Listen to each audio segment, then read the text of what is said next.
Crap, I lost one of the sticks in the bottom of my car. Haha, there it is. It's those little things that make it a little bit annoying when you're out flying. These sticks, Autel have chosen, there's no real location to store those once you are done flying. And there's not enough room in the back, at least not as default, to store the remote with the sticks on. And I know there's several solutions out there for storing the sticks when you are not flying. Some of them is to use these screw holes in the back of the remote, which are not designed for that and will wear out over time, which is not really an ideal solution.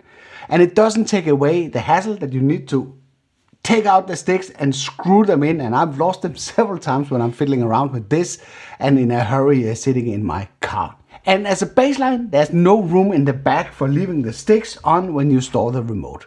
But that's luckily only a matter of rearranging. And I know there are 3D printed solutions out there that will allow you to store the sticks very, very nicely on the remote. That's definitely a neat solution if you prefer to take off the sticks when you store the remote. I just like leaving them on so the remote is ready for action whenever I need it. I was getting so annoyed with that fiddling around screwing in those sticks that at some point I started to fly without even mounting the sticks. But then I thought, why not rearrange the back so I could actually make room for it.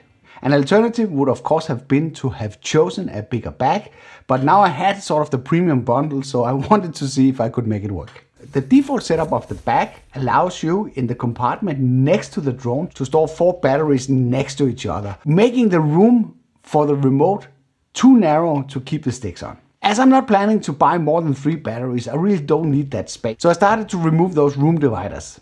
Then I took off the middle section, which is only attached with Velcro, and then relocated that. And in that way reducing the compartment for the batteries, and now the remote fits nicely in the back with the sticks mounted. Even though I reduced the compartment for storing the batteries, they are still easy accessible. And the bag will close without any issues. Woot woot, and ready for action.